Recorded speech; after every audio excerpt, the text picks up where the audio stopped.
Livro de Neemias, capítulo 1. E assim inicia a palavra do Senhor.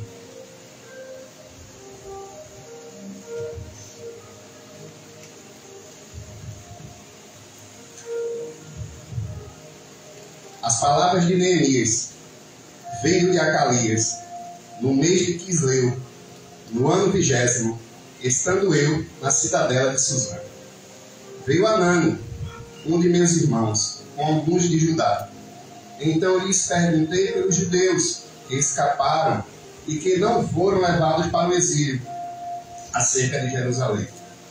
Disseram-me, os restantes que não foram levados para o exílio e se acham lá na província, estão em grande miséria e desprezo. Os muros de Jerusalém estão derribados e as suas portas queimadas. Tendo eu ouvido essas palavras, assentei e chorei e lamentei por alguns dias, e estive jejuando e orando perante o Deus dos céus. E disse: Ah, Senhor, Deus dos céus, Deus grande e temível, que guardas a aliança e a misericórdia para com aqueles que te amam e guardam os teus mandamentos. Estejam, pois, atentos os teus ouvidos e os teus olhos abertos para acudir a oração do teu servo, que hoje faço na tua presença, dia e noite, pelos filhos de Israel, teus servos, e faço confissão pelos pecados dos filhos de Israel, os quais temos cometido contra ti, pois eu e a casa do meu pai temos pecado. Temos procedido de todo corruptamente contra ti. Não temos guardado os mandamentos, nem os estatutos, nem os juízos que ordenaste a Moisés, teu servo. Lembra-te da palavra que ordenaste a Moisés, teu servo, dizendo: Se transgredirdes, eu vos espalharei por entre os povos. Mas se vos converterdes a mim e guardardes os meus mandamentos e cumprirdes, então, ainda que os vossos rejeitados estejam pela extremidade do céu, de lá os ajuntarei e os trarei para o lugar que tenho escolhido para ali fazer habitar o meu nome. Estes ainda são teus servos e o teu povo que resgataste com o teu grande poder e com a tua mão poderosa.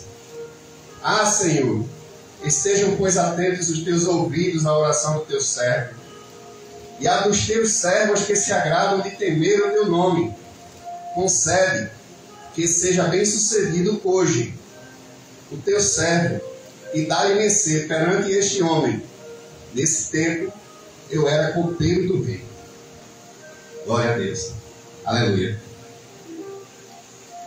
Meus irmãos, o livro de Anani, fiz questão de ler o capítulo 1 inteiro, porque tem um contexto que parte está no consolo e parte está na intercessão. Esse livro fala de liderança. Ele nos apresenta aqui o conceito, princípios e exemplos de uma boa liderança. Alguns acadêmicos dizem que o livro de Neemias, apesar de bíblico, de maneira universal, na literatura universal, independente de ser cristão ou não, ele é aclamado como uma das grandes e maiores obras que fala de liderança, independente de ser bíblico. Então a importância dele para esse tema é surreal, é muito forte. E o interessante é que quando a gente fala de liderança, tem duas moedas, né, meu pastor? Tem o líder e tem os liderados. Tem duas moedas. Tem o bom líder, tem o bom obreiro. Não é só um lado. A balança de Deus é justa. Esse livro também, ele nos apresenta um vislumbre de uma situação aqui que acabamos de ler, que é de ruína, total destruição, possui embargos políticos, ao redor eu tenho meus inimigos, a minha cidade está vulnerável, enfim, todo um contexto que não tem solução. Humanamente falando, não tem solução. E é um contexto de 120 anos. 120 anos de miséria, de fome, de opressão, de desprezo, de pobreza. 120 anos de ruína. Imagine quem vai se levantar depois de 120 anos. Humanamente falando, ninguém vai almejar se levantar, sabendo que tem 120 anos de ruína nas costas, historicamente falando, e não há ninguém por nós. Nessa época, Deus estava em silêncio. E tem um motivo para isso. Conta a história bíblica que o povo de Deus se dividiu em duas partes. O reino do norte com 10 tribos e o reino do sul com 2 tribos. Uma dessas 2 tribos do reino do sul é Judá. Que é esse texto que estamos vendo a respeito de Judá. Nessa época, o reino do norte já tinha passado pelo cativeiro. Já estava cativo com os assírios, que era a nação na época poderosa. E a cultura e filosofia dos assírios em expansão de território era invadir, escravizar e deportar aquele povo da terra natal para a terra deles. Fazendo isso, a cultura daquele povo, eles aniquilavam. Quando eu digo cultura eles pegavam o povo de Israel, levavam para a Síria, e lá eles eram proibidos de falar a língua, proibidos de ler a Bíblia. Eles tinham que entrar na cultura local, não na cultura deles. Então eles queriam disseminar, excluir, exterminar o povo. E aquela terra ficava lá desolada, queimada, quebrada e destruída.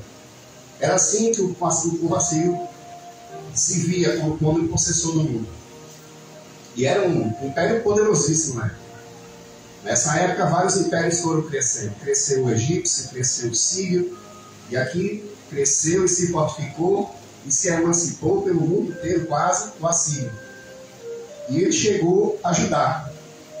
E por que chegou a Judá? Semanas atrás, talvez acho que uns 2 meses, eu preguei sobre Abacuque. E Abacuque falava lá, no capítulo 1 ao 3, ele clamava porque ele vinha injustiça, ele vinha miséria, ele vinha destruição, ele vinha corrupção, e ele dizia: Senhor, por que estás me mostrando? E Deus ali disse a ele, em revelação: eu vou suscitar um povo, eles vão aniquilar o meu povo, vão matar homens, mulheres, crianças, animais, e meu povo vai ser levado cativo, vão ser escravos. Mas eu estou permitindo isso porque meu povo me rejeitou. Meu povo está desobediente. Então não é um castigo, é uma disciplina. E a disciplina de Deus para nós, ela é educativa. Ela nos educa. Ela nos lembra que existe um Deus lá nos céus. Ela nos lembra que a gente não é sem dono. Então Deus não tem meio termo. Deus não tem jeitinho brasileiro. Ou cumpre ou não cumpre. Ou aceita ou rejeita. Ou está na bênção ou está na maldição. Castigo para Deus é para aqueles que realmente ele acredita, enxerga e vê que não tem jeito mesmo. Já estão com seus corações totalmente corrompidos, suas mentes totalmente cauterizadas e não vão mais aceitar a obediência à palavra.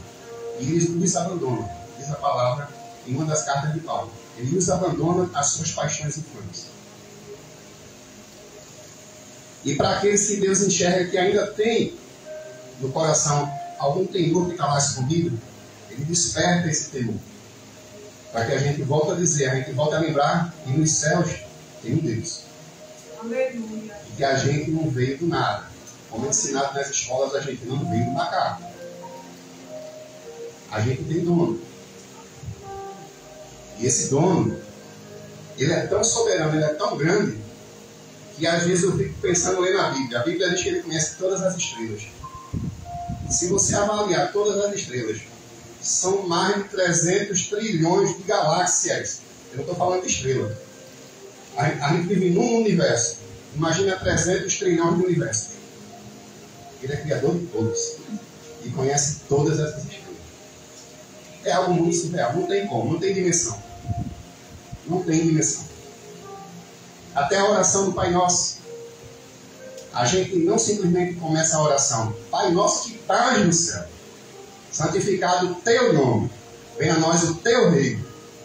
E seja feita a tua vontade. A gente não pede nada, é somente adoração. É louvor. É santidade. É tudo para Ele. Inclusive nós. E fomos feitos de maneira privilegiada, sua imagem e semelhança. E aqui o povo rejeitou. O povo debandou. Passou a ser desobediente. E nesse cenário, é interessante a gente ver algumas coisas. Por exemplo, esse livro ele foi escrito no pós-exílio. O que é isso?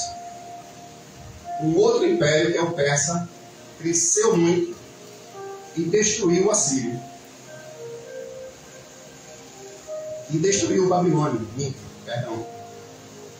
Ao fazer isso, eles também tomaram conta do povo de Deus. E como foi que se deu isso? O rei Nabucodonosor, em três tentativas,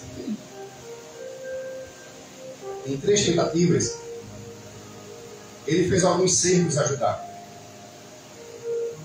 No primeiro cerco, ele levou cativo Daniel e alguns nobres. No segundo cerco, ele levou o rei Joaquim e Ezequiel. No terceiro cerco, foi quando veio a destruição total de Jerusalém. E deixou para trás alguns remanescentes. E não à toa, tem um motivo para terem deixado para trás. Primeiramente, a Bíblia diz que eles deixaram para trás para que a terra não virasse mato. Porque eles iam ali continuar fazendo alguma coisa para viver. Mas era um povo que não tinha condição de mais nada.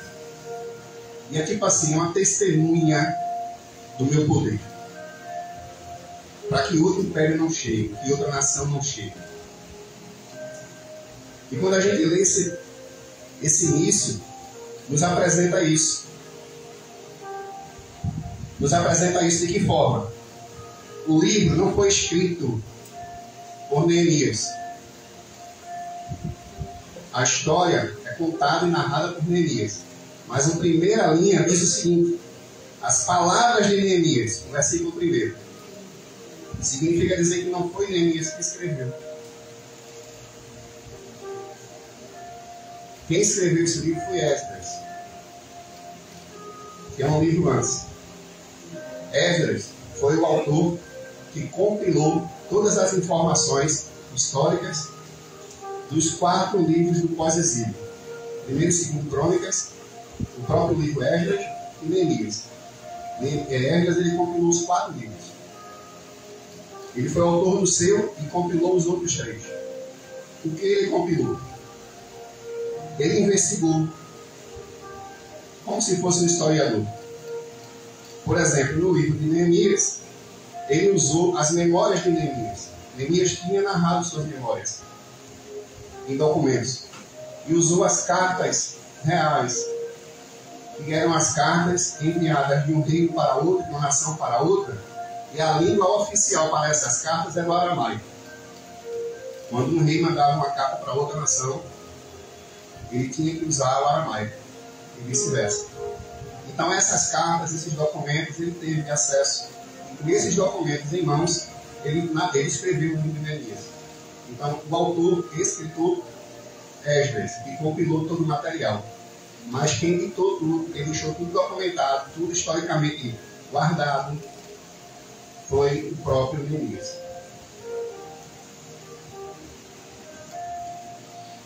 Como eu já falei, esse livro fala de liderança. Liderança tem 2 lados. Então hoje a gente vai dividir essa bola. Amém? Amém. Perceba aqui como ele começa. Acabei de falar. Fatos históricos. A palavra de Neemias, filho de Acalias, no mês de Quisleu, no ano 20º, estando eu na cidadela de Suzã. Isso aqui não é a palavra, não biblicamente falando. Isso aqui ele está nos entregando fatos históricos para comprovar a época em que era de Neemias que ele estava falando. Por exemplo, Ele diz o pai, filho de Acalias. Quisleu é dezembro. Final de novembro, começo de dezembro, pelo calendário judaico. Quisleu é um tempo de chuva. É um mês de chuva. No ano 20º, significa que o rei daquela época era Artaxerxes I. Ou seja, estacas históricas para comprovar a época, o período. E que Neemias foi contemporâneo daquela época. E ele continuou dizendo, estava eu na cidadela de Suzã. Estava eu, no caso, palavras de Neemias. Suzã era onde estava Neemias. Suzã era uma das 3 capitais da Pérsia. Era o terceiro palácio, era o palácio do inverno. Ou seja, Quisleu, mês de chuva.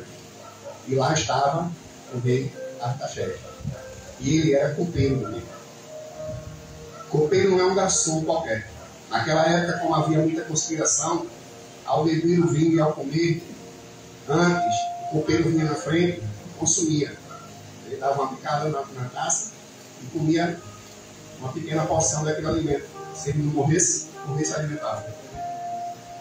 Então não era qualquer pessoa. Era de grande confiança, que tinha acesso ao rei. E por ser de grande confiança e ter acesso ao rei, notoriamente, ele tinha influência em alguma coisa. É como se hoje fosse assim, o ministro-chefe da Casa Civil para o nosso presidente da República. Tudo passa pelo ministro-chefe da Casa Civil para chegar no presidente da República. E para chegar no Senado, passa por ele também. Para chegar na Câmara, passa por ele também. Tudo passa por ele. Então ele exercia essa intimidade, essa proximidade, esse acesso. Ele não pediu para ter, ele conquistou. Foi dado esse rei como copeiro. E aqui segue o texto dizendo: veio Anani, um de meus irmãos, com alguns de Judá. Veio Anani significa dizer que Anani estava em Jerusalém. Neemias não conhecia Anani pessoalmente. Por quê? Porque Anani nasceu em Jerusalém. Neemias nasceu no cativeiro. Neemias não nasceu em Jerusalém. Ele sequer conheceu a terra de Jerusalém antes dessa época. Ele não conhecia, ele só sabia por ouvir, por cartas e por testemunho. Então ele recebe o irmão pela primeira vez. Pelo menos na narrativa bíblica não conta que foi outra vez. É o primeiro contato com alguns de Judá. Alguns de Judá é o milênio dos obreiros. No versículo próximo a gente vai ver a situação de Jerusalém. Significa dizer que Anani, naquela situação de destruição, mais de um século de ruínas, não conseguiu ficar calado, não conseguiu ficar quieto. Ele se levantou na loucura dele, como nós estamos chamados, louco é crente. Não é isso? E no coração clamou: vou a meu irmão, eu vou a Neemias. Por que Neemias? Neemias é copeiro do rei. Ele pode fazer uma coisa. Foi planejado? A Bíblia não diz. Só diz que ele e alguns de Judá. Aí quando eu falo de obreiro, imagina. Quando eu cheguei aqui, eu vi que não tinha evangelismo, alguém dirigindo essas coisas. Eu comecei a orar apresentando. O que é que Deus fez? Não está pedindo muito? Toma. Faz alguma coisa agora. Quando eu estava em outra igreja, eu vi que o discipulado tinha uma certa deficiência. Eu comecei a apresentar aquela obra. As irmãs da direção, a secretária, eu comecei a apresentar sem dizer nada.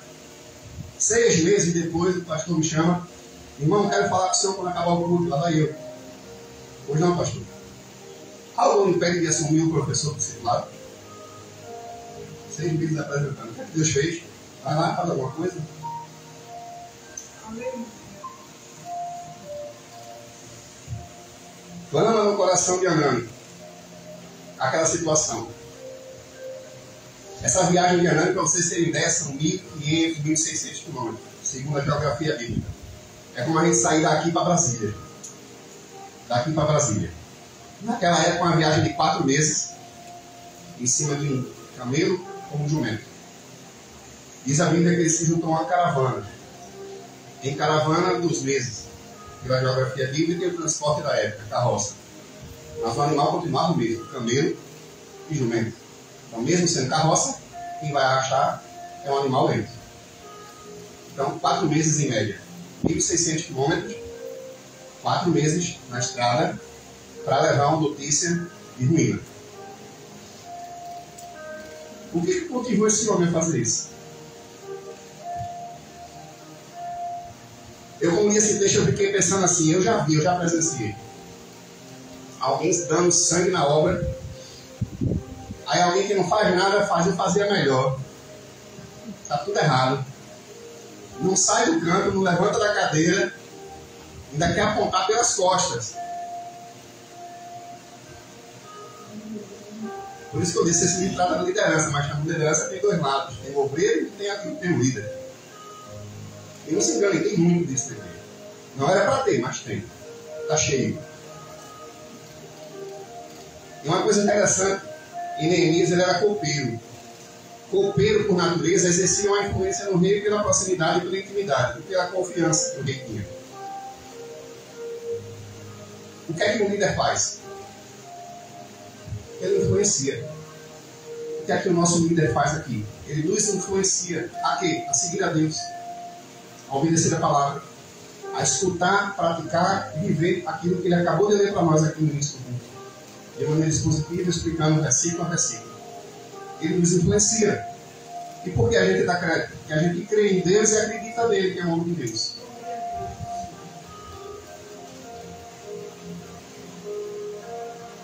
Esse era Neemias.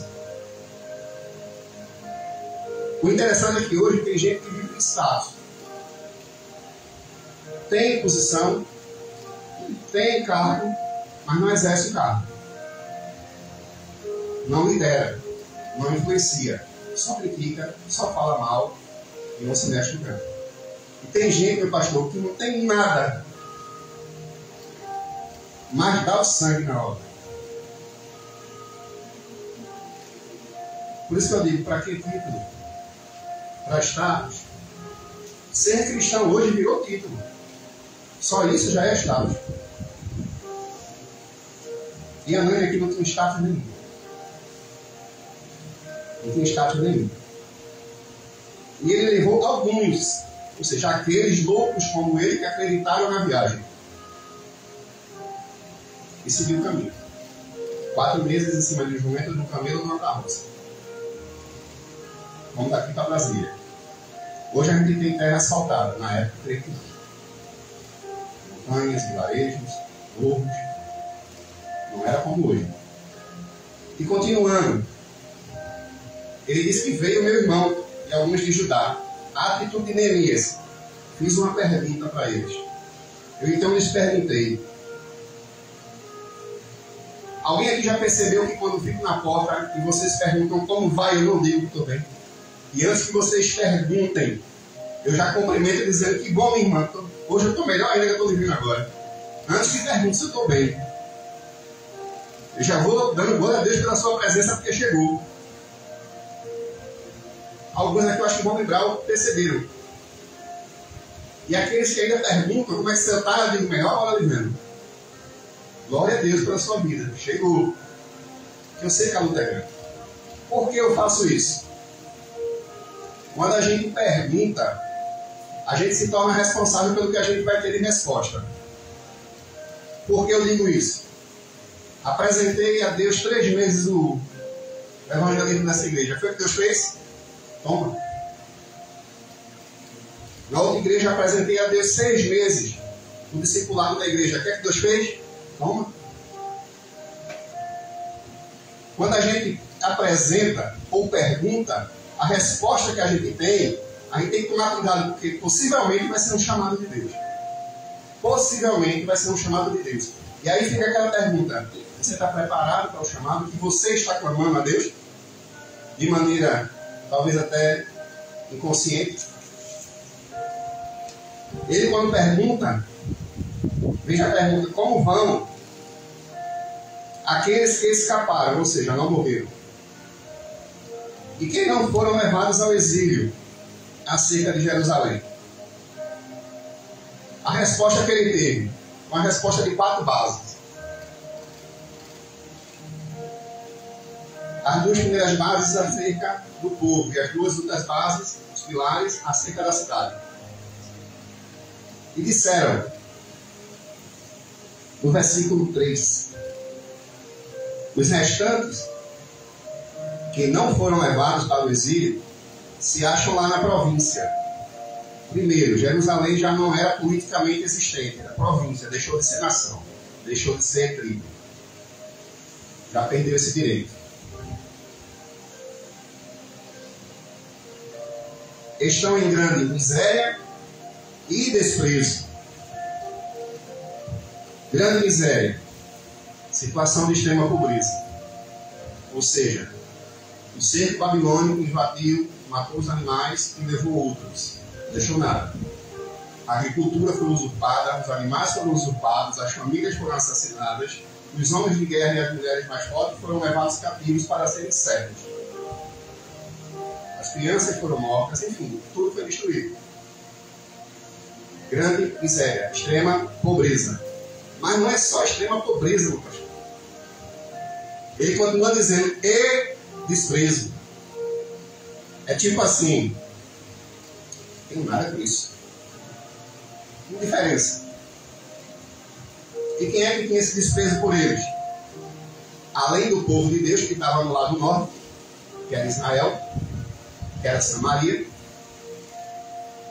Israel, o reino do norte, eram as 10 tribos. Por que essas 10 tribos? Na época do exílio, do pós-exílio, eles se misturaram com as nações estrangeiras, casando contra a aliança de Deus. Eles não podiam fazer isso. Eles tomaram mulheres de outras nações.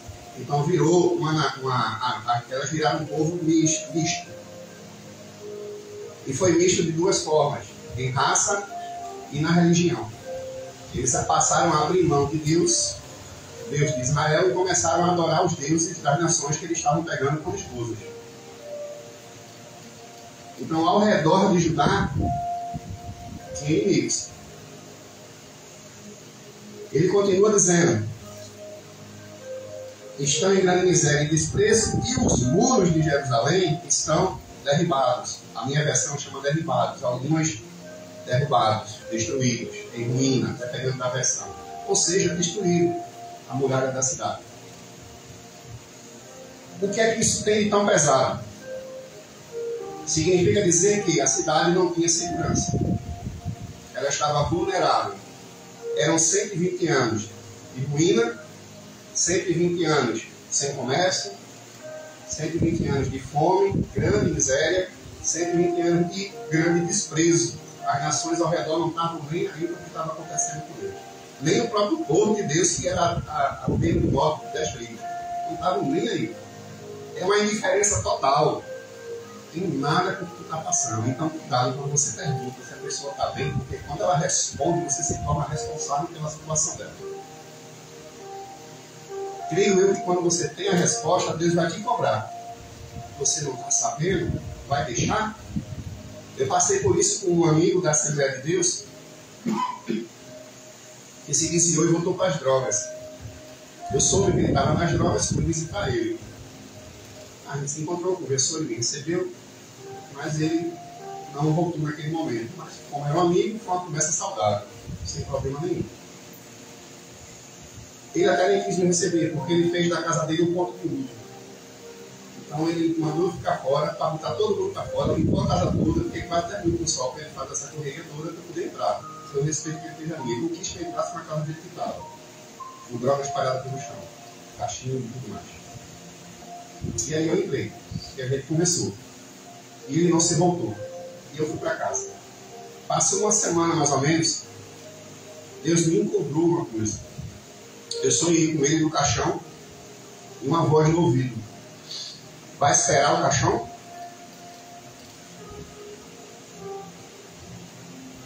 Eu não fui conversar com ele para perguntar a situação dele. Deus me cobrou. Vai esperar o caixão passar? No dia seguinte, eu nem dormi mais, já levantei chorando, passei o resto da madrugada chorando, esperei só amanhecer para procurar ele. Eu fui na casa dele 3 dias seguidos para achar ele. Mas achei. Conversamos, ele não voltou, mas eu fui. E aí na hora.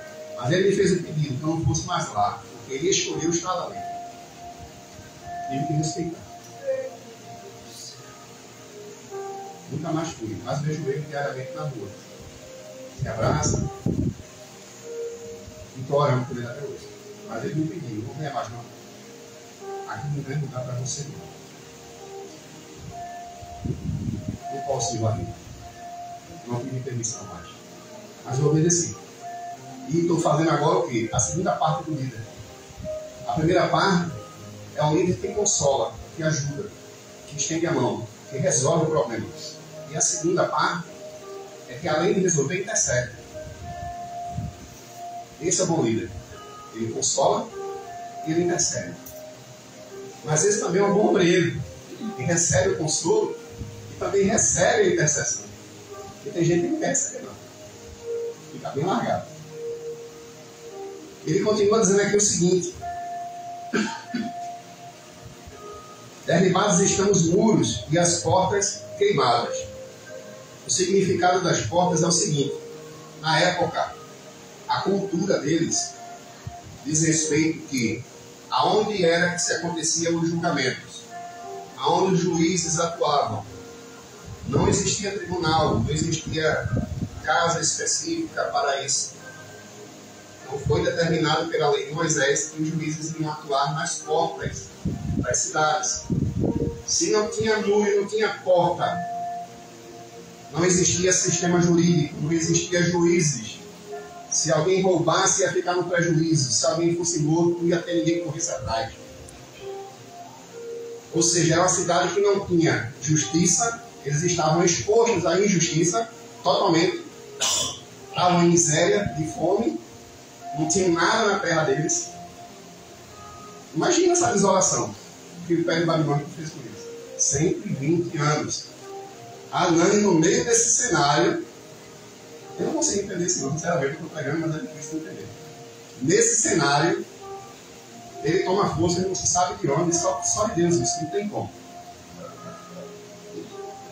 E junta um grupo, um pequeno grupo, e esse grupo veio com ele. Vou até meu irmão Neemias. Entende o tesouro que era na época? E ele, no versículo 4, ele diz o seguinte: tendo eu ouvido estas palavras, Neemias, em seu registro, aceitei, chorei, lamentei por alguns dias estive jejuando e orando perante os Deus dos santos. Isso entrou em Neemias de uma maneira visceral, rasgou-lhe por dentro. Detalhe, ele não conhecia Jerusalém, ele não conhecia esse povo, ele não nasceu em Jerusalém, ele nasceu no cativeiro, ele nasceu dentro do Império Persa. Mas ele teve o nome judeu e o nome persa. Ele teve a cultura judaica e a cultura persa. Ele cresceu duplo, assim como muitos fizeram isso. E como foi que eles conseguiram fazer isso? Se lá eles não podiam fazer isso, eram proibidos. O Império Babilônico, ao cair e o persa a tomar conta, a filosofia mudou.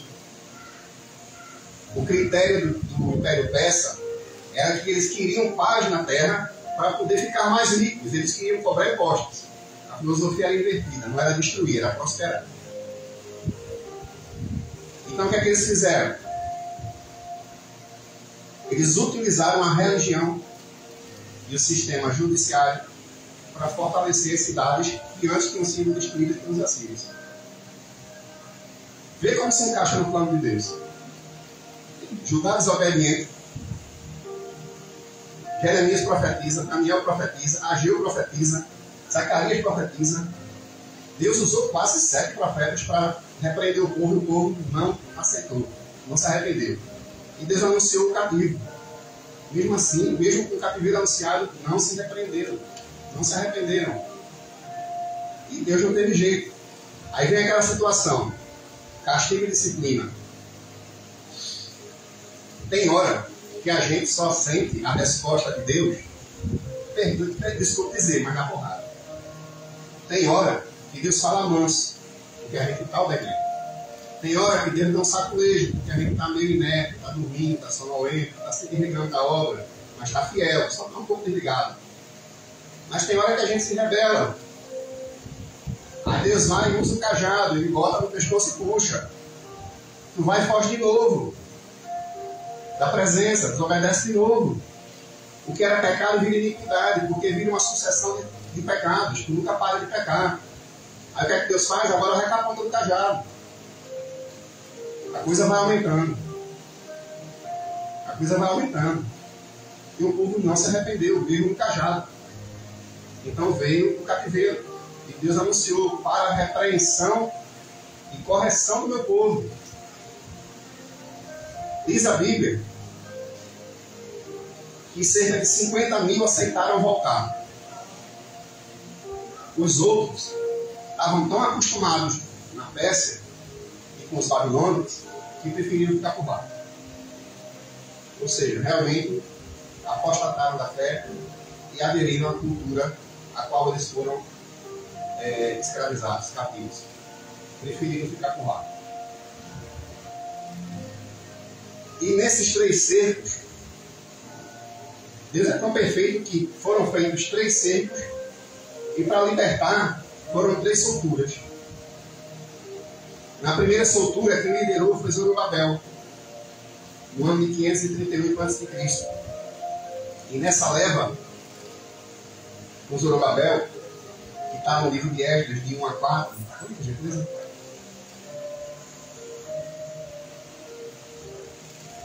Livro de Esdras, de 1 a 4.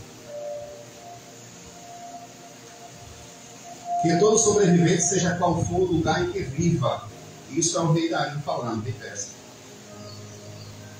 Receba dos que ali vivem prata, ouro, bens, animais e ofertas. Eles deram provisão ao povo, para o povo saiu. O povo não saiu sem nada, não. O povo saiu com provisão. Ofertas voluntárias para o templo de Deus em Jerusalém. Continua até o 4. Esse é o 4. Coloca o 2, 1 e 2. Assim disse o rei da Pérsia, o Senhor dos céus, deu-me todos os reinos da terra e designou-me para construir o seu templo, para ir em Jerusalém. E o 2. O 1 e o 2. No primeiro ano do reinado de Ciro, rei da Pérsia, para que se cumprisse a palavra do Senhor, falada por Jeremias, ele está só narrando os fatos históricos e proclamando a soltura que foi Deus que falou comigo. Vê como casa a filosofia persa do plano divino. Deus levanta um império para cativar e levanta outro império para libertar. E nenhum deles era temente a Deus. Mas eles entenderam que pela religião eles iam prosperar. Então reedificaram a cidade usando a religião. Zorobabel, quando chegou, o clima que Zorobabel encontrou foi a cidade destruída, as nações ao redor são inimigas, o reino do norte, que é Israel, estava misturado com outras nações. Eles quiseram se juntar com Zorobabel e os 50 mil que viajaram para construir o templo, e foi negado, porque sabiam que eles eram mestiços agora. O que é que eles fizeram? Mandaram uma carta para o rei. Esse povo que tu mandou para cá, eles estão planejando para conspirar. O rei acreditou e embargou a obra. Não deixou o templo ser construído. O que é que aconteceu? Esse povo que estava lá se dispersou. Cada um foi tomar conta da sua vida do jeito que ficou lá. Nem voltaram para a Pérsia e nem ficaram em Jerusalém. Foram andar para procurar lugar para viver. Na segunda volta, já foi com Esdras. Coloca por gentileza, Esdras 7, a partir do 1º.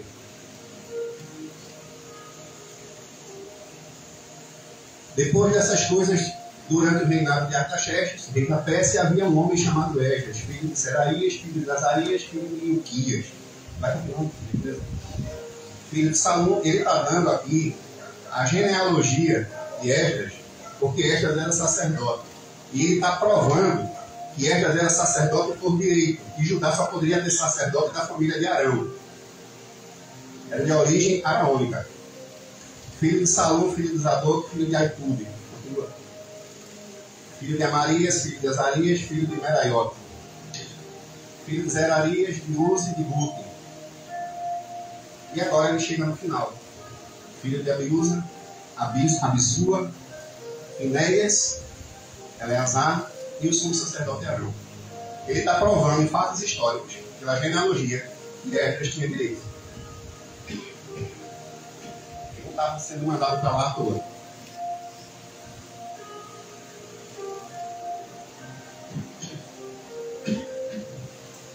Quando Esdras foi, pode continuar. Esse Esdras veio da Babilônia, era um escriba habilidoso, na lei de Moisés, estava pelo Senhor e o Deus de Israel. O rei lhe concedera tudo o que ele tinha pedido, pois a mão do Senhor estava sobre ele. Alguns dos israelitas, entre os pais sacerdotes, levitas, músicos, porteiros, servidores do templo, também foram a Jerusalém no 7º ano do reinado de Ataté. Esdras esteve a Jerusalém no 5º mês do 7º ano desse reinado. No primeiro dia do primeiro mês, ele saiu da Babilônia e chegou em Jerusalém no primeiro dia do 5º mês, ou seja, 4 meses de viagem. Porque a boa mão de Deus estava sobre ele. 4 meses de viagem, porque a boa mão de Deus estava com ele, senão ele não chegava, era mais chegado. Esdras tinha decidido dedicar-se a estudar a lei, praticar e ensinar seus estatutos e ordenanças aos israelitas. Por quê? O embargo que aconteceu na construção do templo foi por conta de que aquele povo que estava no Reino do Norte, eles não queriam mais o templo, eles não queriam mais que a religião de Israel voltasse. Então ele teve que enviar agora um líder, sacerdote, porque agora não era mais o templo, era a restauração espiritual. Primeiro o templo, depois o espírito. Primeiro a casa de Deus, agora o Espírito de Deus vai entrar. E Esdras foi nessa caminhada. A terceira volta foi com Neemias. Liderada por Neemias para reconstruir as muralhas de Jerusalém. Com esse cenário de aflição em mente, a notícia de Anânio traz o peso maior e revela a urgência. Urgência a qual Neemias não conhecia, porque ele não conhecia a cidade.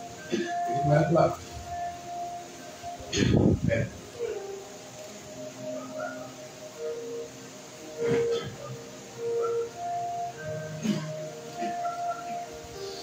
E essas foram as 3 voltas.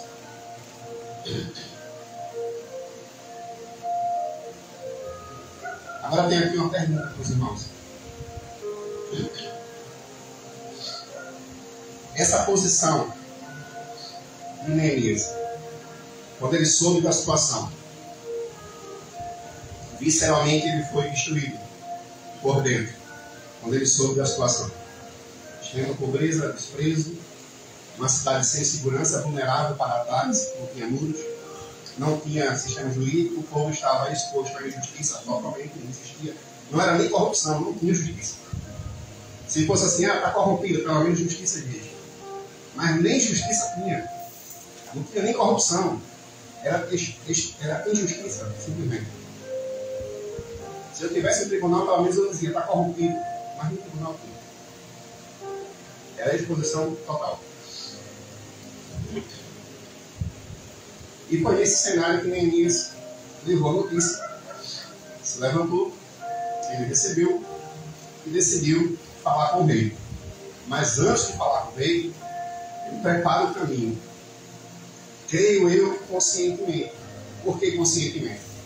No cativeiro, aqueles que se permaneceram fiéis a Deus, eles criaram uma coisa que não existia: as sinagogas. A tribo de Israel estava acostumada com as 12 tribos e o templo no meio.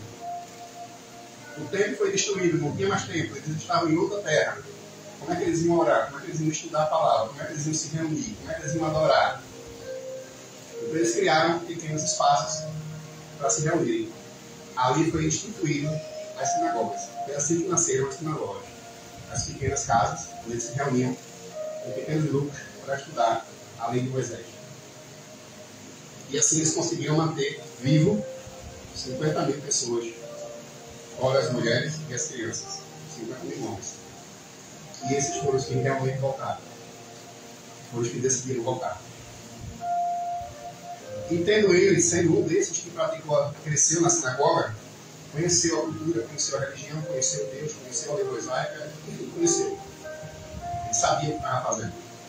Então ele foi orar.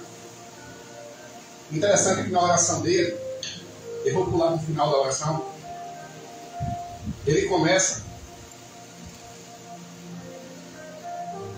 fazendo algo que eu acho bem interessante para nós. Adoração e reconhecimento. No versículo 5. Ah, Senhor, Deus dos céus, Deus grande e temível, que guardas a aliança e a misericórdia para com aqueles que te amam e guardam os teus mandamentos. Ele já começa adorando. Ele já começa enaltecendo. Depois, ele entra no versículo 6 e 7 em confissão. Primeiro ele enaltece, e agora ele confessa. Mas é uma confissão que o interessante é que ele nem fazia parte disso aqui. Mas veja como ele fala. Nos versículos 6 e 7. Estejam, pois, atentos os teus ouvidos e os teus olhos abertos para acordares a oração do teu servo. Está falando dele. Que hoje faça a tua presença dia e noite. Dia e noite significa dizer que ele importunou Deus para caramba. Ele jejuou e orou por vários dias. Dia e noite. A resposta não veio rápida. Ele persistiu, ele perseverou. Ou seja, ele foi um líder que importunou Deus para caramba. Senhor, Senhor, Senhor. E ali chorando. Ele não desistiu. Até Deus abriu a boca. E ele continua dizendo que hoje faça a tua presença dia e noite pelos filhos de Israel, Deus certo. E que faça confissão pelos pecados dos filhos de Israel, dos quais temos. Ele se inclui. Temos cometido contra ti, pois eu e a casa de meu pai temos pecado. Eu achei isso aqui lindo. Quando a gente consegue algo bom e que alguém vai com a gente diz assim, eu e fulano, a gente vai na frente. Né? Interessante a gente dizer assim, a irmã Bárbara e eu visitamos uma pessoa e conseguimos que ela se voltasse para Cristo. Mas quando a gente tem uma vitória, a gente quer se colocar na frente. A gente não diz a irmã Bárbara e eu, a gente diz eu e a irmã Bárbara foi comigo. Ela foi comigo. Não foi a irmã Bárbara e eu que acompanhei para fazer a obra. E aqui ele nem conhecia essa terra, nem conhecia esse povo, ele nem nasceu lá, ele nunca viu Jerusalém. Ele diz, eu e minha casa pecamos contra ti. Ele entendeu que ele também era destituído da glória do Senhor. Independente de se ele estava lá ou não. Ele se colocou em primeiro. Quem pecou foi eles, mas não pequei também. Sim. Ele entrou em intimidade, ele entrou em harmonia. Ou seja, foi um pecado pessoal e coletivo. E ele continua. E agora entra num apelo. E esse apelo, até postei no grupo hoje um livro que fala sobre orar as promessas de Deus. A oração dele foi cobrar a Deus uma promessa. Ele orou por uma promessa que Deus já tinha dado. Está na Bíblia. Que está lá no Antigo Testamento. Está na lei mosaica. E ele diz o seguinte, no versículo 8. Lembra-te da palavra que ordenaste a Moisés, teu servo, dizendo-lhe, Deus precisa ser lembrado de alguma coisa. Ele aqui está entoando a promessa de Deus. Se transgredires, eu vos espalharei por entre os povos. Mas se vos converteres a mim, guardareis os mandamentos e cumprires, então, ainda que vossos rejeitados estejam pela extremidade do céu, de lá eu aumentarei, eu ajuntarei e os trarei para o lugar que tenho escolhido, para habitar o meu nome. Ele sabia dessa promessa, e a oração dele não foi desviada, a oração dele teve objetivo e teve foco. Ele sabia da promessa específica, porque ele cresceu na sinagoga, senão ele não teria conhecimento. Ele orou por uma promessa que já estava feita, chegou a hora assim. Estou aqui confessando, eu e minha casa, eu e Israel. Mas ainda somos teus servos, que tiraste da terra do Egito. Ainda somos teus servos. E aqui estamos nos arrependendo, confessando e te clamando.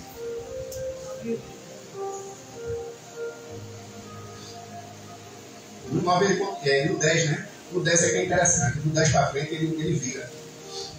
Ele começa adorando, entra na confissão individual, confissão coletiva, ora por uma promessa, ele faz o pedido.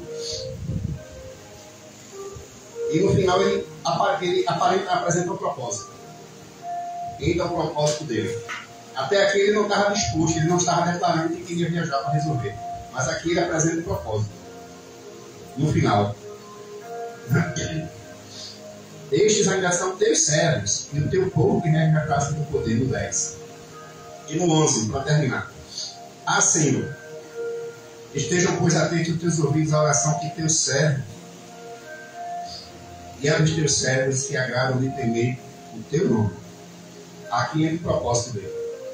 Concede que seja bem sucedido hoje o teu servo, está falando dele, e dá-lhe mercê perante este homem. Ele está falando que vai falar com o rei.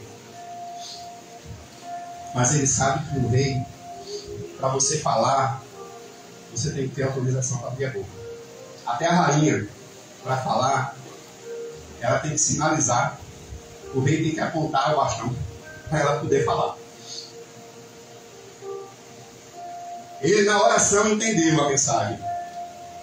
E na pergunta que ele fez, perceba que quando ele perguntou, ele tomou ciência. Ele se carnificou por dentro. Entrou em oração e jejum, clamando que Deus fosse resolver. Deus não resolveu nada. Ele continuou em oração, confessou pecados. E agora ele chegou no limite. Deus, eu vou. Eu vou, Senhor. E aqui no 11 ele diz isso. Concede que seja bem sucedido hoje o teu servo. E me dá mercê perante este homem. Ele está falando do rei. E no final ele diz, hoje, nesse tempo eu era copeiro. Ali ele plantou a semente dele. E ele continuou aqui dizendo o seguinte. Aí continua no 2, a partir do 1, só para finalizar. No mês de Nissan, ou seja, já não era mais Crisleu, já tinha passado as chuvas. No ano 20º de Artaxerxes, uma vez posto o vinho diante dele, eu tomei para lhe oferecer e dei. Ora, e nunca mais antes estivera triste diante dele. Porque isso aqui quer dizer o seguinte: Neemias era um obreiro, um servo, um copeiro alegre, alto astral. Deus deu a ele a estratégia. Tu vai falar com o rei, mas tu vai triste. Porque a gente tem isso, né? A gente não demonstra emoções. Não, eu vou demonstrar. E o rei diz.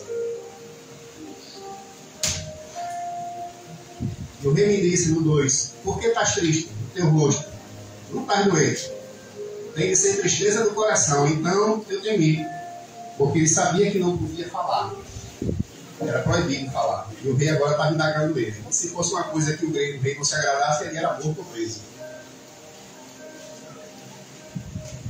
Olha o que ele faz. No 3. Eu lhe respondi: viva o rei para sempre. E como não me estaria triste o rosto, se a cidade onde os sepulcros de meus pais está assolada e tem as portas consumidas? Veja a sabedoria que Deus deu a ele. Ele não falou o nome da cidade. A cidade de meus pais estão em sepulcros. Ele não falou o nome da cidade. Por que ele não falou o nome da cidade? Porque nas sinagogas ele aprendeu que o reino do norte que ficou lá não era mais o povo obediente a Deus, não era mais servo de Deus. Eles se juntaram com nações estrangeiras e eles não iam aceitar a religião de Deus mais naquela terra. E se ele tivesse dito que era Jerusalém, o rei ia cobrar ele que quando mandou Zorobabel, ele embargou porque Zorobabel foi enviar uma carta dizendo que aquele grupo estava conspirando. Ia levantar a cidade e ia se tornar independente da Pérsia. E o porquê dessa conspiração?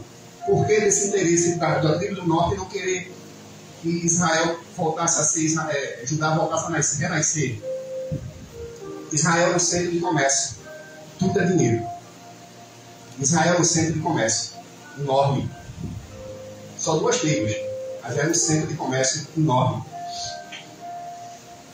Se eles se estabelecessem, Judá ia crescer, ia tornar-se um centro de comércio, ia tornar-se uma rota comercial forte.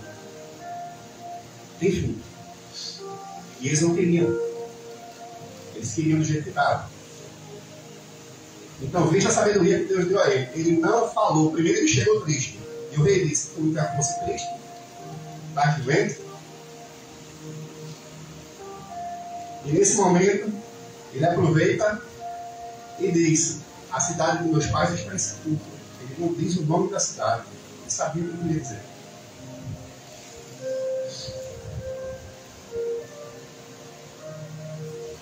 O 4 deu o seguinte: disse-me o rei: que me pedes agora?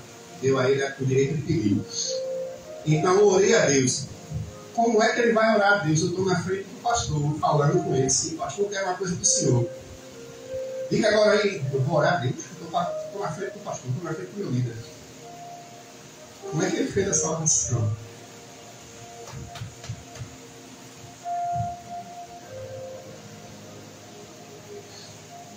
Disse-me o rei: o que queres agora? Então orei a Deus dos céus, antes de dizer, ele orou. E disse ao rei: se é do teu agrado, do agrado do rei, se o teu servo acha mercê em tua presença, peço que me envies ajudar a cidade do sepulcro do meu pai, para que eu a reedifique. Então o rei, estranhando a rainha assentada junto dele, disse: quanto tempo vai durar a tua ausência? Essa pergunta do rei é interessante, porque ele sabia que ia ficar sem um copeiro, ele sabia que ia ficar sem um homem de confiança. E o detalhe é que essa reconstrução, que já tinha 120 anos de destruição, ele reconstruiu os muros, as portas. Quando a gente fala de muros e portas, significa dizer que a cidade ao redor ela tinha colunas, ela tinha torres. Cada torre tinha sentinelas, tinha soldados, tinha homens de guerra. Tinha homens de guerra. Ele fez tudo isso em 52 dias. 52 dias. Ele arrumou a cidade com uma muralha alta, fortificada, construiu torres, colocou sentinelas. Ele se tornou governador de Jerusalém. Simples assim. Ele foi governador de Jerusalém por 12 anos. Tudo isso se deu no cenário de desolação, de destruição, de ruína, que precisou se levantar de Judá. Sabe aquele obreiro que está esquecido lá no fundo da igreja, que ninguém olha para ele? Sabe aquela irmãzinha que ninguém fala com ela? Chega calada, sai calada. Chega calada, sai calada. Chega quietinho, sai quietinho. Chega quietinho, sai quietinho. Deus guarda no coração. Sente. Agora torna a dizer. Vocação divina vem de 2 formas. Para finalizar. Vocação divina vem de 2 formas. Ou você sente de uma maneira muito íntima e aquilo te incomoda enquanto você não faz. Tipo, meu caminho é o ministério infantil. Se eu não tiver no ministério infantil, eu não estou feliz, eu não estou trabalhando bem, eu não estou servindo a obra, eu não estou fazendo o meu melhor. É um desejo íntimo, ali, ó. Ou nasce, ou seja, uma necessidade interna, ou é uma necessidade externa. A necessidade externa, Deus te chama, Deus fala. Muitas vezes Deus não fala, é tu que pergunta. Então hoje, saímos daqui sabendo que a gente não pode fazer-se despercebidos a situação da nossa igreja, dos nossos irmãos, do nosso bairro, das nossas ruas, da nossa cidade. Quer saber como é que está aqui? Sai da tua zona de conforto, vai dar uma volta na cidade. Vai visitar as pontes, vai visitar as favelas. Passa na frente dos becos que tem ponto de droga. E se não quiser passar nesses lugares, depois das 10 horas, caminha pela pista até Maranguapié e volta. Tu vai ver o que tem nessa cidade de noite. É outro povo.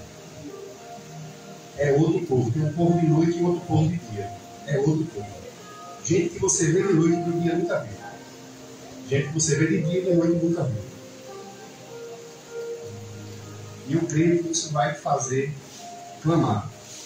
Como, por exemplo, essa semana eu brinco comigo mesmo dizendo que a gente tem um Neemias aqui na igreja, que é o nosso pastor seguidor.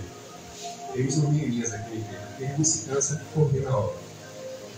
Ele não se cansa. É árvore, é dura, massacra, destrói às vezes.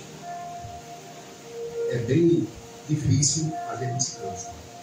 Ainda se dá o luxo de perseverar em oração. E por que eu digo isso? Alguns dias ele me procurou declarar aqui publicamente que ele falou em público. Ele falou na frente, inclusive, da dirigente da nossa irmã Thelma. Ele me chamou ali na porta e disse assim: irmão Paulo, vamos com uma briga comigo? Eu disse: como é que eu vou brigar com o senhor? Ele disse: deixa eu explicar. Eu entrei em oração por net, toda madrugada. Tu compra essa briga comigo? Ele sentiu a tudo dela. Isso não era perigo. Não precisou da vida. E ele se levantou comandando. Vem cá, irmão. Compra essa briga comigo? É difícil. Não vai ser rápido. Mas é possível. Bom? Não sei com quantos mais ele falou. Sei que comigo ele falou. E eu disse: estou dentro. Vamos orar. Vamos fazer nada. Agora a gente vai. Não é de manhã consagrado, não. É a madrugada. Jejum e oração. E na nossa mameta, a saída é obrigada. Então, a partir desse momento, eu entendi que a gente tem uma Neemias aqui dentro. E a gente nem sabe. Amém? Deus abençoe a igreja.